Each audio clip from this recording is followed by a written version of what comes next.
give some two words or a speech of dedication that you have to कैसे वो मुश्किल आसान कैसे मुश्किलें आसान हो गई, संघर्ष का जो पैमाना उन्होंने लगाया था तो कैसे उन्होंने अपने देश का झंडा लगाकर हासिल किया। एक बार जोरदार तालियां हो जाए यहाँ पर के लिए।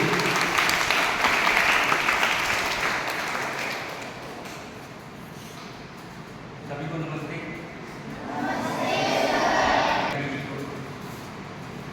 अन्य शिक्षकों को और मेरे सामने जो बैठे हैं स्टूडेंट उनको,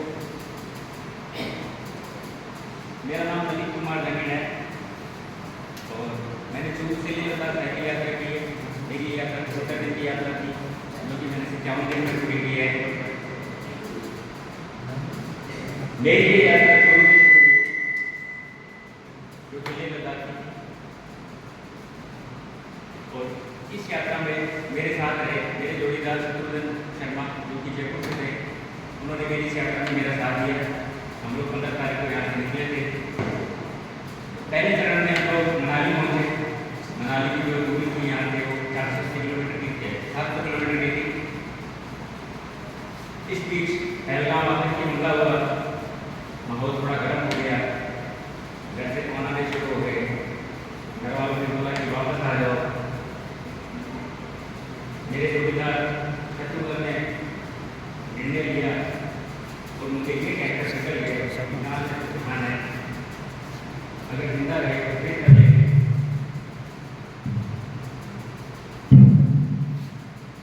ये कहते हुए नए साथी के साथ मैंने यात्रा की शुरुआत की। मेरा दूसरा जो साथी था उसका नाम सुशील चौधरी है जो कि नेपाल के करीब 22 तारीख को शुरू बनाने वाले हैं। मेरी यात्रा 10 तारीख को मनाली से फिर से शुरू हुई। साथ ही मैं मनाली में उतरा, सब लोग अपने घरों में थे।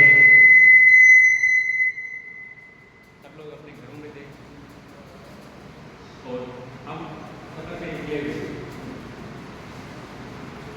घर से फोन आया था कि घर पे आ जाओ, माहौल थोड़ा खराब है। लेकिन मैंने घर वालों को बोला कि नहीं, मुझे मेरा ये सपना पूरा करना है, मुझे मेरी यात्रा पूरी करनी है। घर वालों को शुरू भी बोला मैंने कि मैं एक जगह पर बैठा हूँ, लेकिन मैं उस टाइम यात्रा पे था, मनाली से निकल चुका था। और मेरे दूसरे चरण में मैंने मनाली से जो लेह का सफर किया वो 480 किलोमीटर का सफर था। मनाली का जो एल्टीट्यूड था 2000 मीटर था और लेह का जो एल्टीट्यूड था वो 4000 मीटर था। इस बीच में 5 दफे आए। रास्ता बड़ा मुश्किल था लेकिन फिर भी सफर पूरा किया। लेह पहुंचा। लेह पहुंचने के बाद मैंने स्टे किया। फिर उसके बाद दूसरे दिन मैंने दुनिया की दूसरी सबसे ऊंची माउंटेन पर खारदुंगा जिसकी हाइट 5400 मीटर है, उसके लिए मैंने चढ़ाई शुरू की। पहले दिन मैंने 25 किलोमीटर का सफर किया, दूसरे दिन मैंने 15 किलोमीटर का सफर किया और मैंने खारदुंगा पे अपने देश का तिरंगा फहराया और खुद को गौरवान्वित महसूस किया।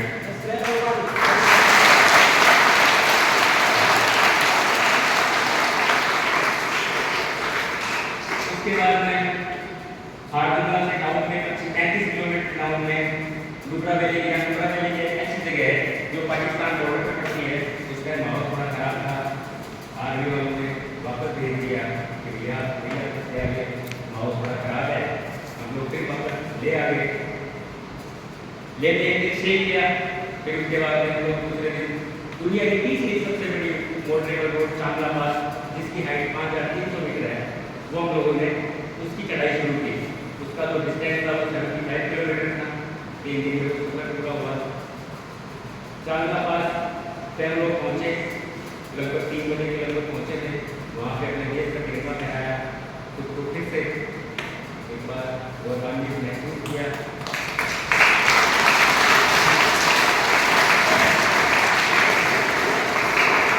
फिर हम लोग टाउन में एक बहुत ही खतरनाक रास्ते से निकले जो कि गलवान घाटी वाला रास्ता था।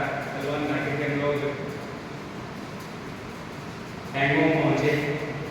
इस बीच में आने के कुछ अक्सर मिले हमारे राजस्थान से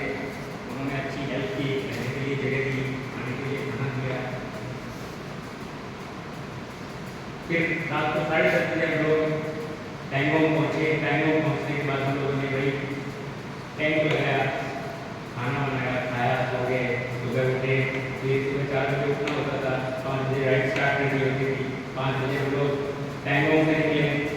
टैंगोंग से हम लोग हानले जाना था, क्योंकि हानले जाने के लिए हानले का जो डिस्टेंस था वो 85 किलोमीटर था। क्योंकि वो रोड थी, बीच में रहने के लिए कोई जगह नहीं थी, ऑक्सीजन 30% कम थी,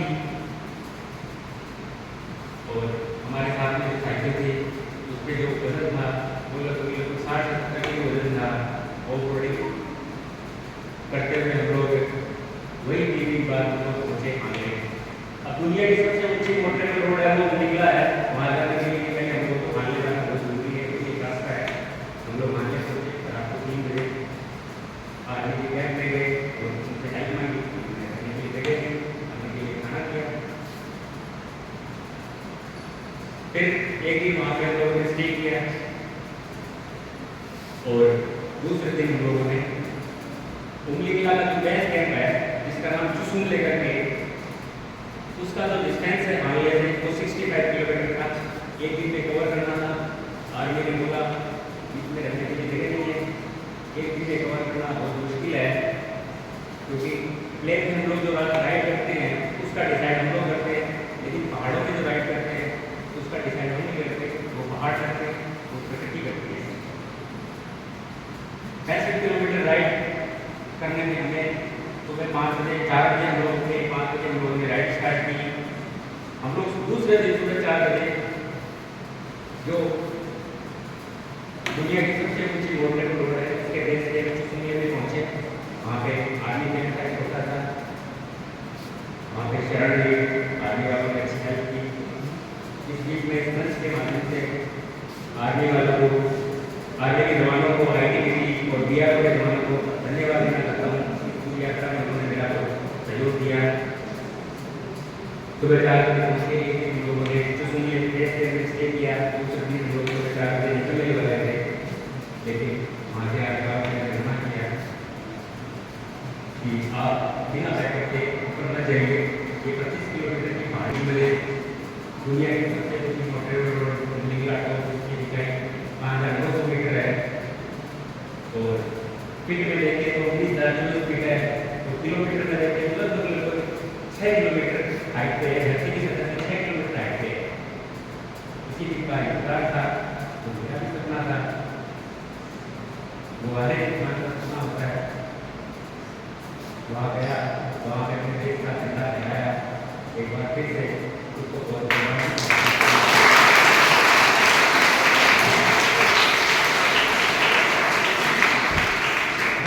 आर्मी में 10 मिनट में वहाँ पे रुका, वीडियो फोटो वगैरह बनाई। फिर मैं डाउन में आया। डाउन में आने के बाद 25 किलोमीटर डाउन में लगभग 2 घंटे लगे। मेरे साथ मेरा जो दोस्त था सचिन चौधरी, जब हम लोग बैठ करके आए तो एक दूसरे की तरफ देख रहे थे, क्योंकि हमें खुद को विश्वास नहीं था कि हमने क्या कर लिया। अपने दुनिया की सबसे ऊंची जो चोटी है वो एवरेस्ट चोटी है, और अफ्रीका की जो सबसे ऊंची चोटी है वो है किलिमंजारो, जिसकी हाइट हुई 5,895 किलोमीटर, सॉरी 5,895 किलोमीटर। और मैं जहाँ जा गया था उसकी जो ऊंचाई उसमें क्या पढ़ाना है किलिमंजारो के जाने के लोग आप हमारे लिए 20-25 लाख रुपये लगाते हैं। मैंने अपनी यात्रा उसके 5 किलोमीटर ऊपर जाकर मात्र 2.5 लाख रुपये में गया। आते पहले मिले, फिर एक दिन वहाँ से किया, फिर वहाँ से निकले। हानले होते हुए युवा होते मनाली वाले हम लोग फिर मनाली गए। मनाली से जुहू आया। जुहू में इंद्रवली पार्क में बहुत बड़ा मेरा स्वागत कार्यक्रम रखा गया, जिसमें उनके ये लालूजिया जी, संदीप शर्मा, मेरे बड़े भाई संजय ललित और मेरे मित्र सुदीप जी शर्मा ने आयोजन किया। आयोजन में SDF सर भी आए थे, जितेंद्र सिंह जी और प्रहलाद जी हमारे बताए जी और हसन जी, ये सब लोग आए। एक बाइक रैली के साथ मुझे घर तक छोड़ के आए, मैं इसका धन्यवाद देना चाहता हूँ। और सभी बच्चों से एक बात बोलना चाहता हूँ उनसे कि इससे पहले एक बात बोल देता हूँ मैं आपको इस बीच में मेरे साथ क्या दिक्कत है। लद्दाख में क्या होता है कि कहीं पे 70% ऑक्सीजन होती है, कहीं पे 50% ऑक्सीजन होती है। तो वहाँ पे क्या होता था कि जो ठंड थी वो लगभग -15, -10, -8 तो लगभग होती ही रात को सिटी टेम्परेचर हो जाता था, पानी जम जाता था। हमें पानी पीने के लिए आर्मी वालों ने बोला था कि हर 1 किलोमीटर में आपको पानी पीना है। जो बोतल को नाइफ से काटते थे। हमारे पास उसी के सिलेंडर थे, छोटा पोर्टेबल का चूल्हा था, उसमें हम लोगों ने उस बोतल को काट के उसको तोड़ के बर्फ को और उसको बाउल में डाल के उसमें नमक डाल के फिर गर्म करके हर हम लोग 10-15 मिनट में पीते थे। ये प्रोसेस चलता रहा, 1 महीने में पहाड़ों में रहा। और अब बच्चों को एक बात मैं आपको बोलता हूँ कि सपने देखो, मेहनत करो और उन्हें पूरा करो, मान सम्मान पाओ। धन्यवाद।